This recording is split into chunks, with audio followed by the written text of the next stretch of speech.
Wala pong ibang hindi ang ating butihing kapatid na Sister Susan. Sister Susan. Sister Susan. Sister Susan. Hindi na ito nakilala kasi hindi daw po nakakatin ng rapping. Kaya hindi na kilala sa core group. Siyempre, mabibigay po sa atin ng turo at aral ng ating simbahan, walang iba ko, din si Brother Jesse po.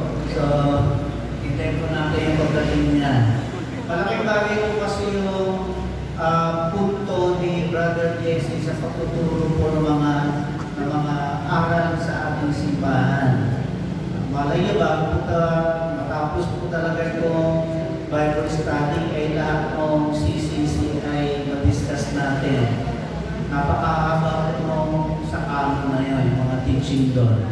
So kaya, binigay ko na po yung mic kay Sister Jessie para po sa ating mga text.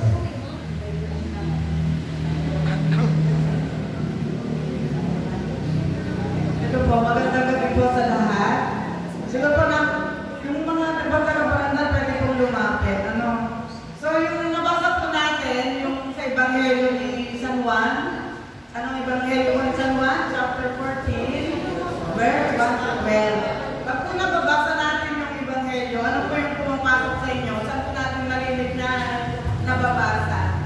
Yung Ebanghelyo. Misa ng patay.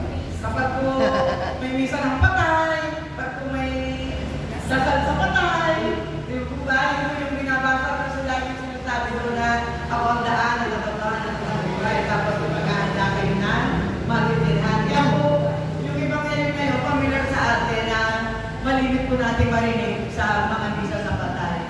No? So, yung ano po yung setting, ano po yung kinalalagyan para natin unawain ng Ebanghelyo.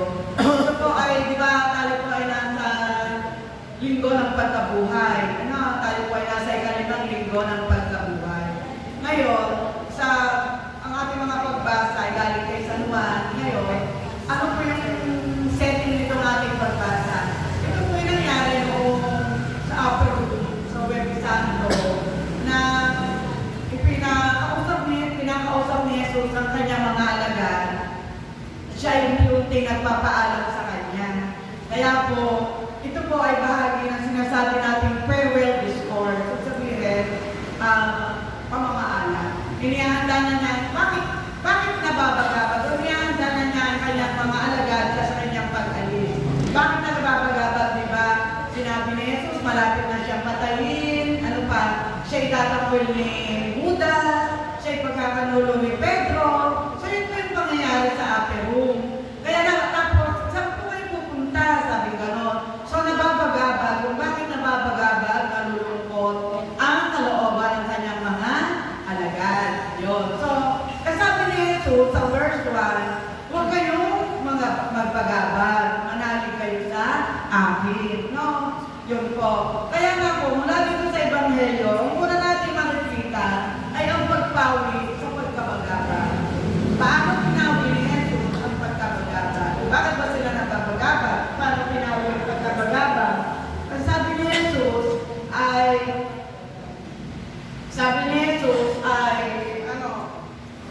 huwag kayong mabagabag. Huwag kayong mabagabag.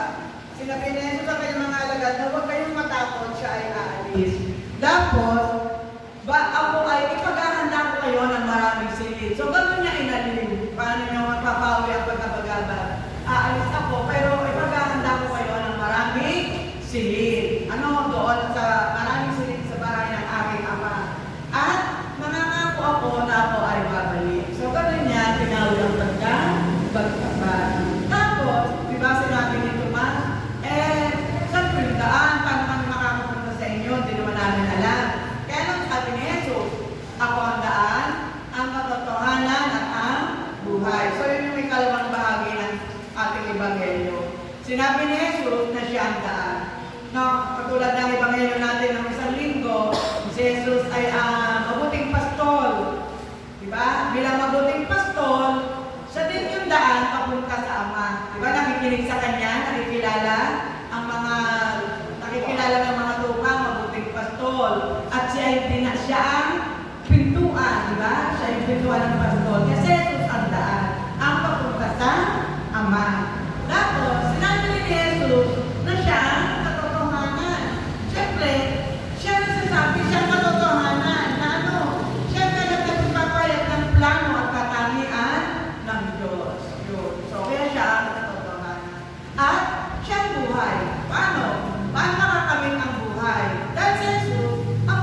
Then number 3, sinabi ni Jesus na ang pagkakaisa ng Ama at ng Anak.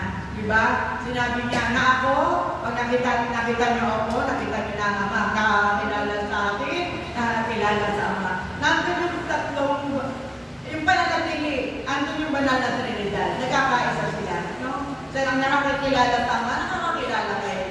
Nakakilala kay Jesus, nakikilala sa Ama. Paano nakikita Anak? Nakikita ang Ama. So, yun po ano, ang pagkakaisa ng Ama at ng Anak. Then number 4, ayun, yung dakilang gawain, the great reward, yung great promise niya. Ano yung promise niya? Nasaan? Sino man sumasampalataya? Kayo'y sumasampalataya sa akin, makakagawa kayo ng bigit na bagay sa ginawa niya. Yung dakilang gawain, yung misyon.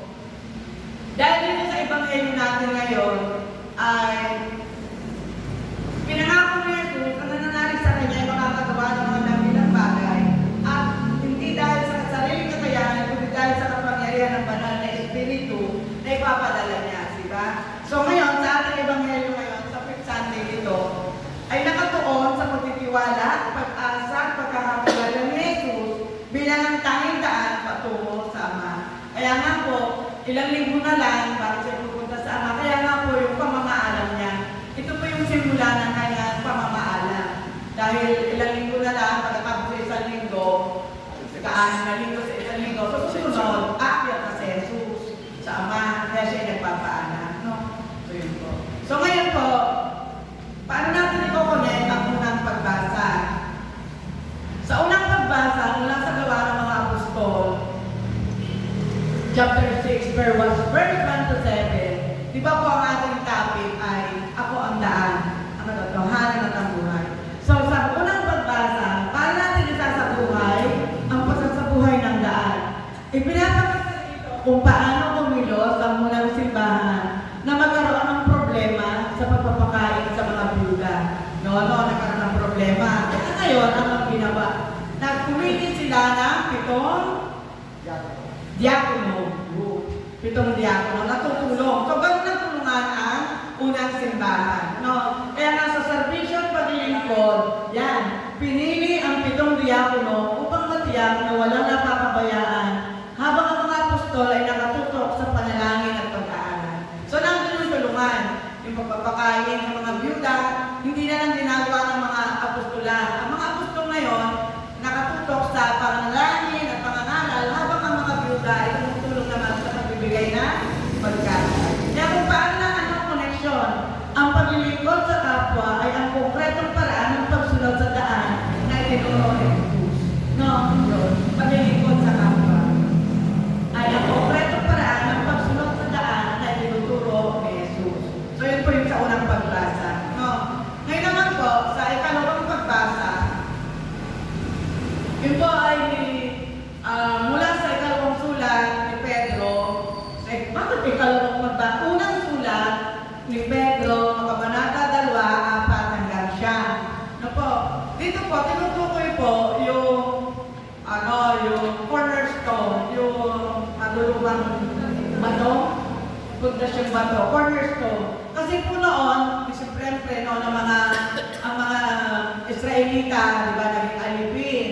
Sabi nga po ay naging alipin, naging nagbibigay sa atin ng pananaw ng simbahan bilang isang espiritual na gusali. Itinayo ko lang sa mga batong buhay. Kaya nga po yung picture dyan, batong buhay. So yun po.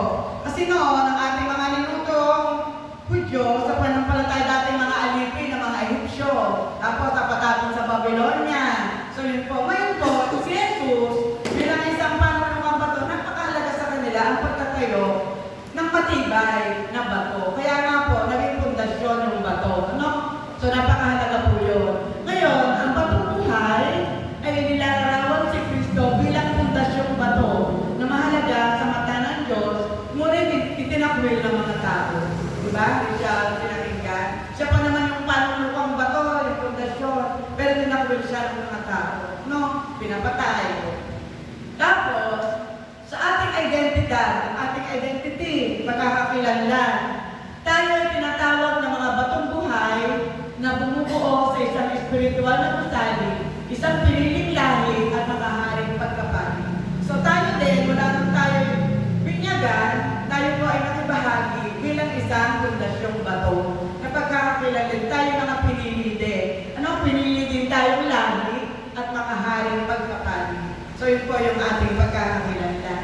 Then yung connection, kung si Jesus ang daan, tayo naman ang naglalakbay at bumubuo sa kanyang simbahan upang ipahayag ang kanyang kabutihan.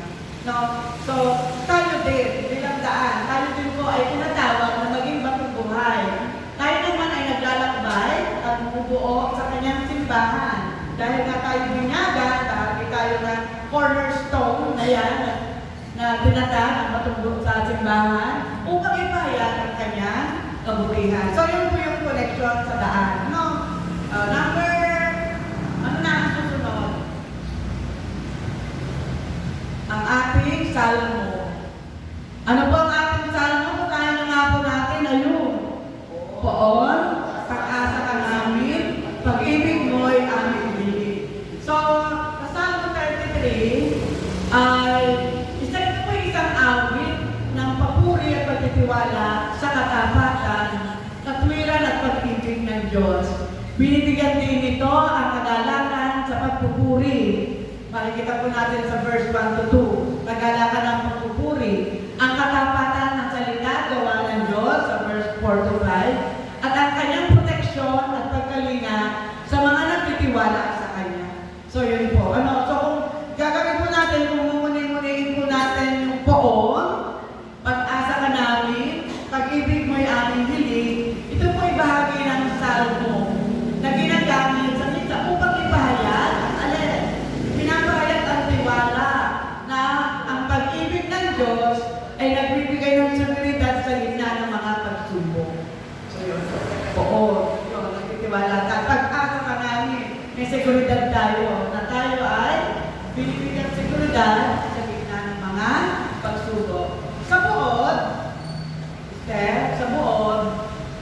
ang buod po ng ikalawang linggo ng pagkabuhay, ang buod po ng koneksyon, ang mga pagbasa ay nagpapakita na ang ating pananampalataya ay nakaugat sa pangako ni Jesus na buhay na walang hanggan. May pangako sa atin si Jesus ang buhay na walang hanggan. At sa kanyang presensya sa komunidad. Presensya ng Diyos sa komunidad, sa simbahan, na tinatawag tayo upang maging aktibong miyembro ng kanyang simbahan sa pamagitan ng paglilingkod at pananampalataya.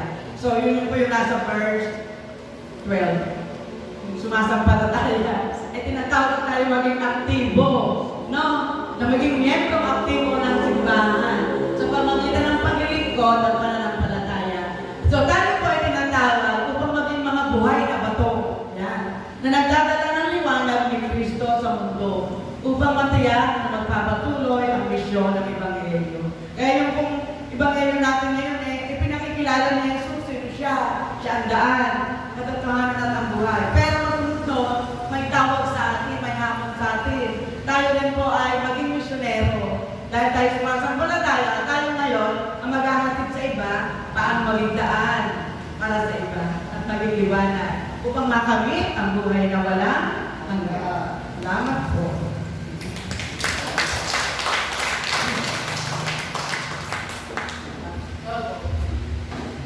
We acknowledge the arrival of our assistant, Paris Chris, Father L.A., and we are calling the attention of the Brother Jesse ang magkilala ng katisismo. Inaalis ko lang yung aking pens. Okay.